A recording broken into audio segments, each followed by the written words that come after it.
Гүлзада терезені тырсылдай ұрғылаған жаңбырдың даусынан оянды.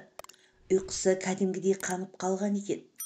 Терезені әлсіз ұрғылаған жаңбыр тамшыларының дыбысы қызықтап, шай қайнатымдай уақыт жатқан қыздың есіне бүгін Кенжебекпен бірге киноға баратыны түскенде ұяң жүзді сүйіктісінің келбеті елестеп бір жымиып алды да орнынан тұрып төсегін жинастыра бастады. Төсегін жинап, үсті басын ретке келтірген қыз жатын бөлмеден жуынатын бөлмеге шығып бара жатып, басқа бөлмелерге көз салып еді. Үйде ешкім жоқ екен.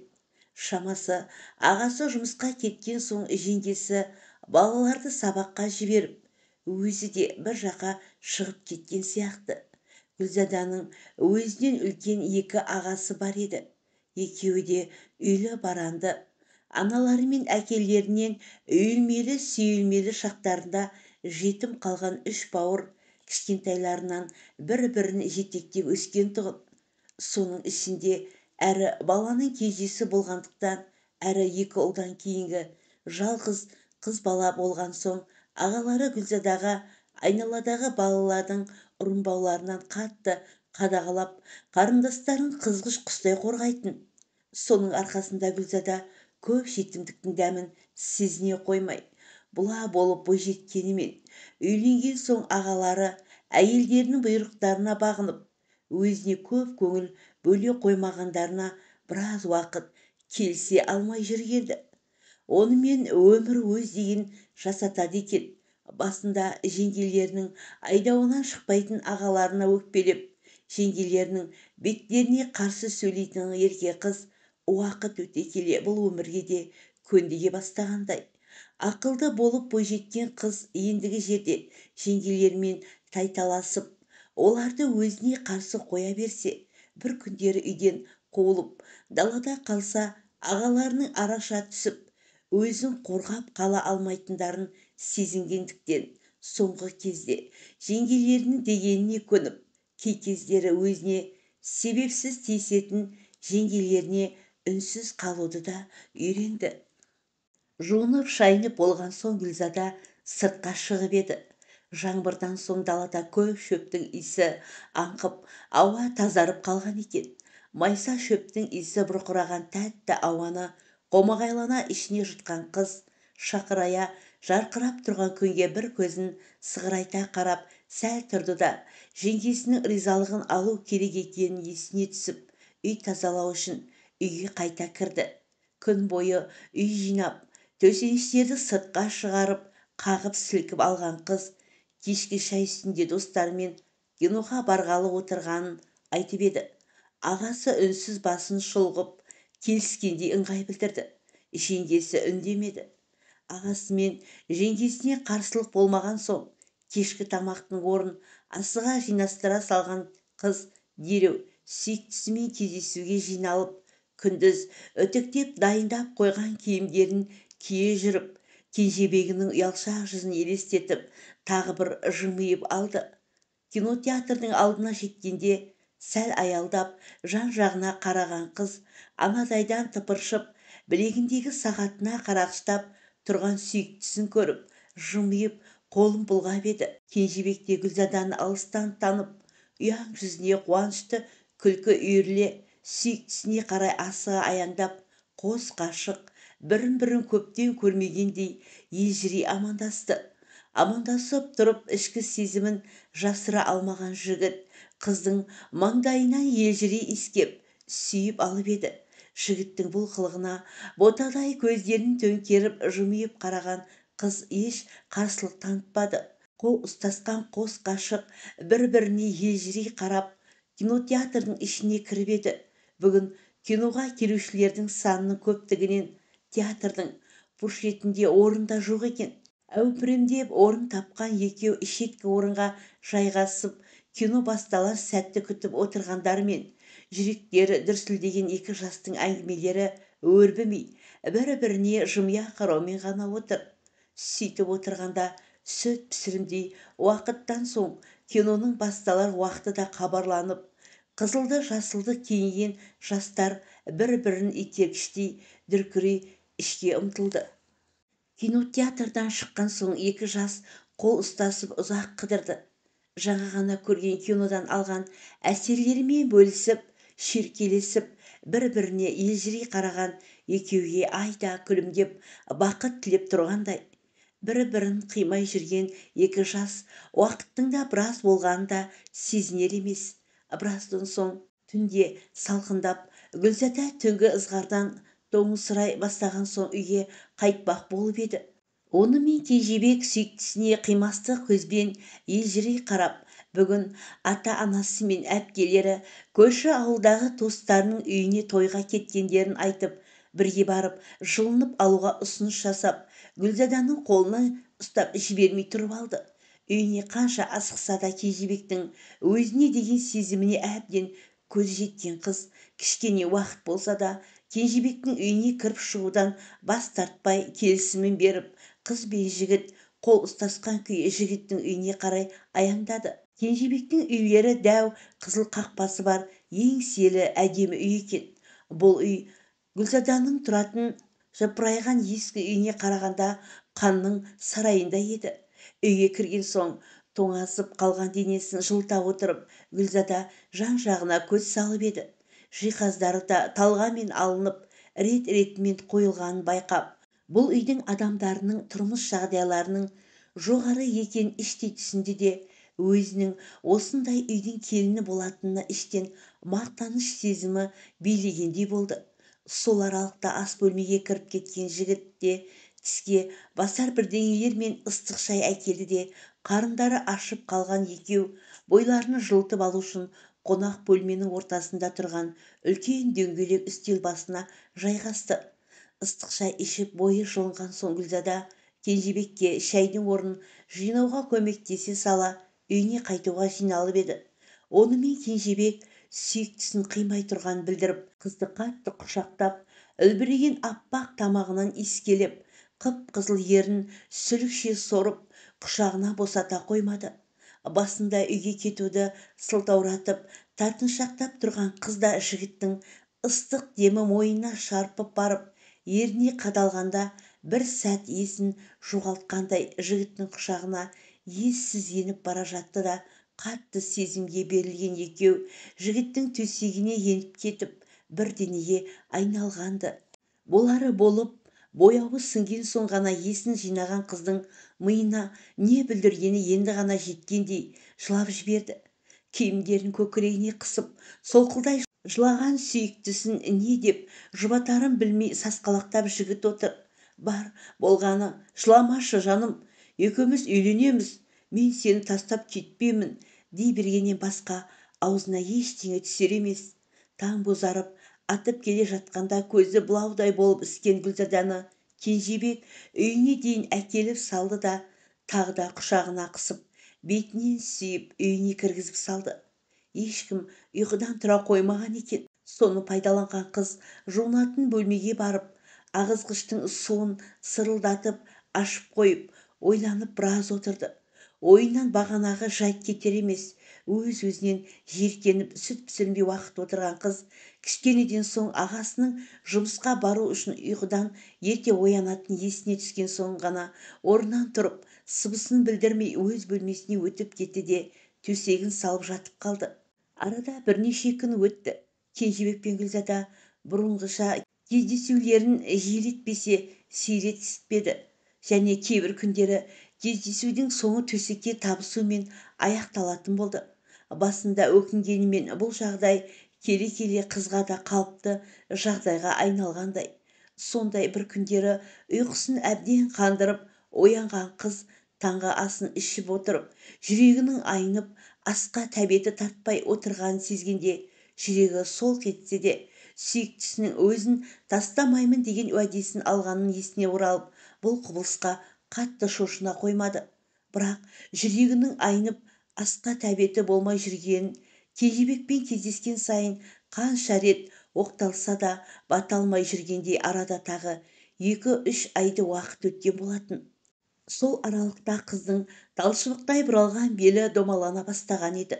Сол кезде ғана сүйіктісінен ештеңе жасырмауға бекінген қыз өзінің ауыр аяқ болғанын айтқан болатын. Гүлзаданың жағдайы естігенде алғашқыда сасып қалған бозбала кішкенеден соң ғана есін жиып: «Жаным-ау, шын айтып тұрсың ба? Мен әке болам ба? Папа мен мамам айтайын, тойымызды жасауға дайындалу керек қой. Олар да ата мен әже болатындарына қатты қуанатын болар», деп Гүлзаданы емірене құшақтай алды. Ал Гүлзада болса, сүйіктісінің мына сөзінен кейін бақыттан басы айналып, төбесі көкке сәл ғана жетпей тұрғандай еді. Ертесі күні Гүлзада үйінде болып жатқан шаң-шұң дауыстан шошып оянды. Басында дым түсінбеген қыз кішкенеден соң айқай шығарып тұрған егде жастағы әйел адамның даусы екенін түсініп, айқайға құлақ түріп еді. Айқайдың басты себепкері өзі екенін білгенде, денесі бір суып, бір ысып қоя берді. Қайдағы бір әке-шешесі жоқ, тұл жетім, менің баламнан екі қабатпын деп алдағысы келеді. Мен тірі тұрғанда мұнандай үйдің қызын алдырады деп ойладыңдар ма? Өтірік айтып балама тиіп алам деген арам ойларыңды іске асыра алмассыңдар. Баламнан аулақ жүрсін қайынсіңлің, деп бір әйел жеңгесіне дүркілдеп тұрғанын естігенде, бұл әйелдің Кенжебектің анасы екенін түсініп, өзін қоярға жер таппаған қыздың аяқ-қолы дірілдеп қоя берді. Соның арасында бөлмеге дүрсілдей енген жеңгесі: «Әй Гүлзада, тұрдыңнан! Саған бір адам келіп отыр. Бар, алдына барып не білдіріп жүргеніңді өзің айт», деп тепсіне сөйлеп кірді де сілкінген күйі кері шығып кетті. Аяқ қолынан жан кеткендей мелшиіп отырған қыз жеңгесінің мына сөзінен кейін бар күшін жиып орнынан тұрды да мойны салбырап қонақ отырған бөлмеге барған еді. Манадан ашу ызасын жеңгесінен алып, енді ғана сабасына түскендей болып отырған әйел Гүлзаданы көре сала: «Сен бе? Гүлзада деген шырақ? Ау, қарағым-ау, мынандай үйде тұрып, менің балам сенің не тең? Әлде балама аяғым ауыр деп бәле жаппақпысың? Ол ойың іске аспайды, білдің бе? Саған балам алданғанымен мен алдана қоймаспын. Құмырсқа жолыңды біл деген. Өз теңіңді тап, шырағым. Біздің әулетке сендей жоқ жітіктің қызы керек емес. Аулақ жүр баламнан, салдақы», деп қайтадан бажылдап қоя берді. Гүлзадада үн жоқ. Айқайлап қыз бен жеңгесін әбден ашуын алған әйел орнынан тұрып сыртқа беттеді. Өзі Байшыкештің қатыны болып әбден есіркеген бәле ме деймін, төргі бөлмеге аяқ киімін шешпестен кіріп барған екен.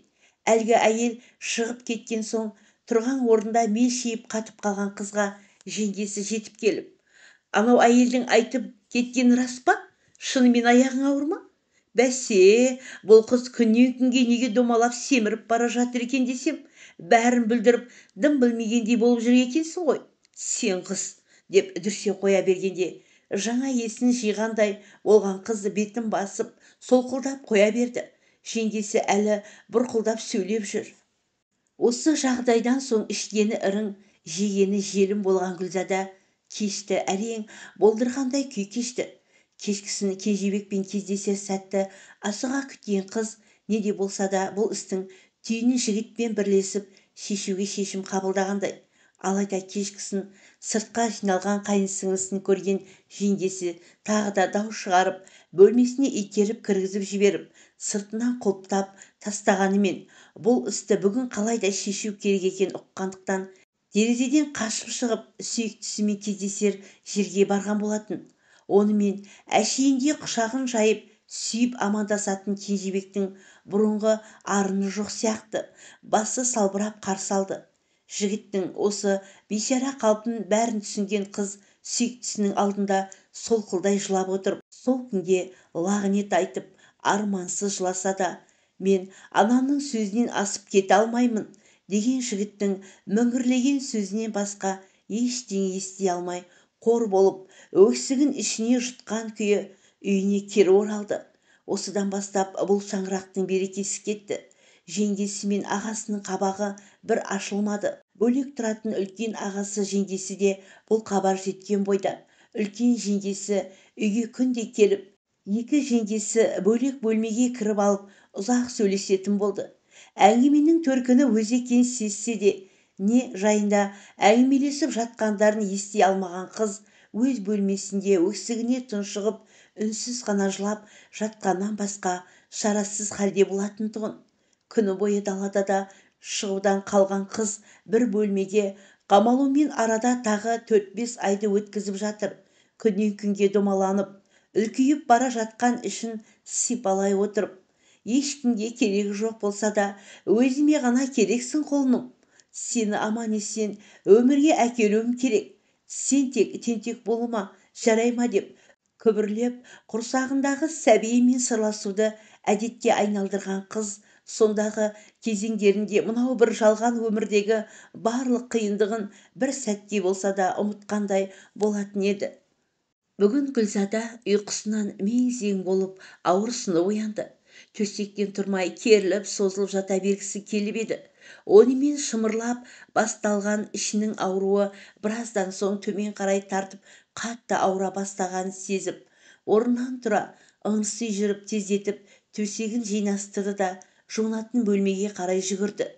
Толғағы басталған жүрегі сезген қыз тоғақ күшейгенге дейін өзін ретке келтіріп алмақ.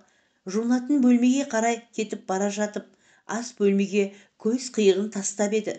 Үлкен жеңгесі тағы келіп, абысынды келінді екеуі күбірлесіп, шай ішіп отырғандарын байқады. Жеңгелеріне амандаса сала, жуынатын бөлмеге кіргені сол еді. Одан сайын ауырсынып, еденге ыңырси отыра кетті.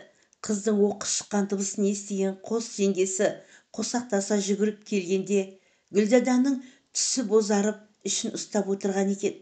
Сол жерде екеуі бірден жедел жәрдем шақырып, келген көлік қызды перзентханаға алып кетіп үлгерді.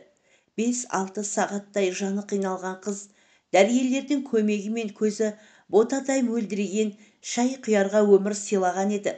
Бәрі сәтті өтіп, сәбиі өмір есігін аман-есен аттанған соң Гүлзада көпшілік палатаға ауыстырылды. Ертесіне Гүлзадаға келген екі жеңгенің үлкені: «Ал, сен қыз, бесіктен белің шықпай оң жақта отырып, ағаларың мен жеңгелеріңді қара бет қылдың. Елдің бетіне қарайтын бетіміз қалмады. Ағаларың баланы үйге әкелмесін деп саған сәлем айтып жіберді. Егер де бізді тыңдамайтын болсаң, сен үйге кіргізеді деп ойлама», деп көптен айта алмай жүрген ойын осы жерде ашып айтып салғанда, қыздың денесін тоғырғандай селк ете түсті. Бірақ шынымен де осы жағдайға түскелі ағаларының бастарын көтере алмай жер шұқып жүргендерін біліп жүрген қыз болса жеңгелеріне қарсы ешбір уәж айта алмастан солқылдап жылай бергеннен басқа шарасыз еді. Жеңгелері кеткен соң да солардың айтқан сөздерін ұмыта алмай ұзақ жылады. Не істесем болады? Ағаларымның үйіне бара алмасам, баламен қайда барам? Пәтер жалдап кетуге ақшам да жоқ. Қайда барам? Деп өз-өзіне сұрақ қойымен таңға кірпік ілмеген қыз мұның бір ғана жауабы балапанын бас тарту екенін ұғынған сайын өзегі өртенгендей күй кешті. Алайда қызға бұдан басқа таңдау жоқ еді. Ертесіне төсегінен тірі өлік болып оянған қыз дәрігерлерге балапаннан бас тартатынын хабарлағанда, дәрігерлер мен мейірбикелер алғашқыда өз құлақтарына өздері сенбегендей қызға шошына қараған-тын. Онымен пациенттерінің нақты шешімге келгенін білген бойда жабылып жалынғандарымен міз бақпай отырған қыздың шешімін еш өзгерте алмай амалдары құрып, іштен күрсінді де: «Міне қарашы мынандай әдемі сұлу балапан. Өскенде бұл қыз әлемнің мис аруы болғалы тұрған жоқ па? Қане көрші өзің», деп емізуге әкелген шақалақты мейірбике Гүлзаданың бауырына қанша тықпыласа да қыз баладан бас тарту жөніндегі арыз жазуға қалам мен қағаз сұрап міз бақпай отырып алды. Амалы құрыған мейірбике қағаз бен қаламды қызға беріп жатып: «Жарайды, онда ең болмаса соңғы рет емізіп берші», деп шақалақты қайтадан Гүлзаданың қолына ұстатқанда, қыздың 62 тамыры жібіп омырауынан сүт сорғалай жөнелгенді. Балапан бір қолымен демей отырып, аузынан омырауын салған соң да райынан қайтпаған қыз шақалағын емізе отырып, баладан бас тарту арызын екінші қолымен жазуға кірісіп кетті. Мұның бәрінен бейхабар балапан анасының омырауынан құныға соруда, арасында шалықтап күліп қояды. Көзінің жасы сорғалап, біресе балапанына, біресе ақ қағазы тамып отырса да, сәбиден толықтай бас тарту арызын жазып бітірді де, көзінің қиығымен қызына қарап еді. Қызы өзіне бақырайып қарап жатыр екен. Дәл сол сәтте шыдай алмай кеткен бойжеткен балапанын жайлап төсегіне жатқызды да, арызды тумбочкада қалдырып, перзентханадағы жеңіл-желпі киіммен сыртқа ата жөнелді де, кері қайта оралмады. Гүлзада сол кеткені мол кетті де, біраздан соң анасынан мәңгілікке айырылғандығын енді сезінгендей шақалақ шырылдап жылап қоя берді. Мейірбикелер анасыз қалған шаранаға жандары ашып, көздерінен жасқа шылай жүрсе де, жас босанып отырған палатадағы аналарға емізіп, берулерін сұрап жүгіріп жүр. Онымен сәбиді қай ана бауырына басып, омырауын аузына тосса да, бастапқыда емшекті аузына алған сәби аузына тамған ана сүтін бір-екі рет талғап жұтады да, бұл менің анамның сүті емес қой дегендей қайтадан шырылдап жылап қоя береді. Тіпті кішкенеден соң омырауын аузына тосқан аналардың көкірегін иіскелеп, өзіне ғана таныс тәтті иісті іздегендей болып жатқанын көрген палатадағы әйелдер көздеріне еріксіз жас алып, етектері мен көз жастарын сүрткілеп отырған тұғын. Бүткіл палатадағы барлық жас аналар қанша бауырларына басса да сәби жылауын тоқтатар емес. Өмірге аман-есен әкеліп алып, туыстары мен елдің сөзінен қашып, сол үшін тастап кеткен анасына өкпелеп жатыр ма? Әлде өмірге келгеніне өкпелеп жылады ма? Кім білсін? Әйтеуір анасы барда бір жыламаған шақалақ іңгәлап ұзақ тоқтамады. Сол күні тастанды сәби атанған періштенің уілдеп іңгәлап жылағанына сол жердегі қызметкерлер мен босанушылардың жыламағаны қалмаған еді. Арада бірнеше күн өткен соң дәрігерлер тастанды сәбидің құжаттарын жинастырып, сәбилер үйіне дайындаған кезде балапанның мөлдіреп тұрған көзіне қарап, мөлдір деген есім берілді. Сөйтіп, ата-анасына керек болмаған мөлдір бір айға толар шағында сәбилер үйіне табысталды. Сол күннен бастап мөлдірдің мекені балалар үйі болды. Есін білер шаққа жеткенде Ұлжан атты тәрбиешісінің артына мамалап жүгіріп жүретін тұғын. Ұлжан апай да мөлдірді ерекше жақсы көрді. Осы бір еріктің лағындай көзі жәудіреген қыздың өзін мамалап жүретіндігіне жүрегі елжірей жүріп, үйіне кеткенде де сүйкімді қызды ойлап жүретін. Әдемі әуен ойналса, әуеннің ырғағымен дөңгелене билейтін байқаған Ұлжан апайы мөлдірді би үйірмесіне жаздырып, кішкене қыздың бұрала билеген биін сүйсіне тамашалай қарап тұрғанды ұнататын. Сөйтіп жүргенде арада жылдар жылжып, мөлдір 6 жасқа толған шақта бала асырап алсам деп келген бір әйел адамның көзі бірден мөлдірге түсіп, дәл сол сүйкімді бүлдіршінді таңдағанда Ұлжанның жүрегі қимастықтан езіліп кеткен еді. Алайда бүлдіршінді қимаса да кішкене қыздың өз үйі болатынына қуанған Ұлжан апай мөлдірді жаңа анасы алып кетуге келгенде, бұл сәбиіміз биге өте құмар, би үйірмесіне беріп өнерін өркендетуге күш саларсыз деп ойлаймын. Бұл қыздың керемет өнер иесі шығады деп сүйкімді бүлдіршіннің бетіне сүйгілеп тұрып, қайта-қайта тапсырып, өзін тастай қылып құшақтап тұрған қызға көз жасын көрсетпей сүрткіштеп қала берді.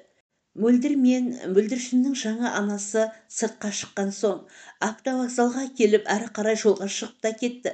Жол бойы мөлдірдің жаңадан табылған анасы Мәдина қызды мейірлене құшағына қысып, емірене сүйгілеп отыр. Сыртынан көрген адамдарға бұлар туған анасы мен қызы іспетті. Араға 1 сағаттай уақыт салып екеуі Мәдинаның да ауылына жетіп, үйге жеткендерінде бұрын соңды балалар үйінен басқаны көрмеген мөлдір алғашқыда бөтен үйге тосырқай қарағанымен, Мәдинаның өзіне деген ерекше ықыласынан соң тез көндігіп, бойы үйреніп те кеткен болатын. Мәдина бұрын тұрмыс құрып, онымен бірнеше жыл бойы араларында сәби болмағандықтан күйеуіне өзі рұқсатын берген еді. Содан бері бірнеше жылын жалғыздықпен өткізген келіншек мөлдірді туғанындай бауырына басып қатты жақсы көрді. Бұл үйге келген соң мөлдір көп кешікпей мектеп табалдырығын аттады. Бұл үйге келген соң өмірі өте жақсы болды. Мадина қызына ештеңе аянып қалмауға тырысып бағатын. Балалар үйінен мөлдірді алып кетуге барғанда Ұлжан тәрбиешісінің қызды тапсырып тұрып айтқан аманатын да ұмытпай қызын бір үйірмесіне берді. Мөлдір мектепті алдыңғы қатардағы үздік оқушылардың бірі болып қоймай, мектеп қабырғасында өтетін концерттердің биік гүлі болып жүріп бойжетті. Бұл мектептің қандай да бір мерекелік кеші мөлдірдің қатысуынсыз өтпейтін еді. Жоғары сынып оқып жүріп те өнерін тастамаған сұлу қызға сол ауылдың бозбалаларының ғашық болмағаны кемде-кем болатын. Өзіне ғашықтық көзбен ұрлана қарайтын бозбалаларды байқаса да байқамаған сыңай танытатын сұңғылақ қыз, солардың ішінде өзімен бірге үйірмеге қатысып мектептің музыкалық аспабының құлағында ойнайтын Медеттің өзі билеуге шыққанда ойнап тұрған гитарасының әуенінен жаңылып қобырап қалатын байқап іштей бір күліп алатын еді. Медет мөлдірге өлердей ғашық. Мөлдір биге шыққанда аяқ-қолы дірілдеп, саусақтары гитарасының сымдарына әлі келмей сасқалақтап тұрып қалатынымен қоймай, бойжеткен өзіне тікеліп қараса көзін жерден алмай денесі бір ысып бір суынатын. Қыздың да Медеттің көңіліне кетәрі емес болғанымен, жолы жіңішке қыз бала болғандықтан жігіттің өзіне сөз салар сәтін күтіп іштей тыңғаннан басқа амалы жоқ болатын. Сөйтіп жүргенде бұлардың мектептен қоштасар сәті де келіп жетті. Барлық емтихандарды сәтті тапсырып, қолдарына 10 жылдық білім алғандары туралы аттестаттары тиген соң түлектердің мектеп бітіру кешіне жиналар кезі де келіп жеткен еді. Сол кеште ғана батылдығын мойнына жинап, өзіне сезімін білдірген жігітке келісімін берген қыздың да бақыттан басы айналғандай еді. Сол күннен бастап Медет пен мөлдір бір-бірін жиі көрмесе тұра алмайтын ауылдың қыз жібегі мен төлегеніне айналып, мөлдірге қолы жетпей қалған бозбалалар мен Медетке ғашық қыздардың қызғаныштарын елемей, мына әлемде тек ғана екеуі ғана бардай күй кешіп, екі жастың арасында махаббат қызық мол жылдар басталды. Күнде кешкісін екеуі ауылдан жырақ кетіп, өзен жағасында өздеріне күлімсірей қарайтын ай мен таң атқанша сырласып, таң сібірлеп атқанда қимай үйлеріне тарасатын. Жалғасы бар.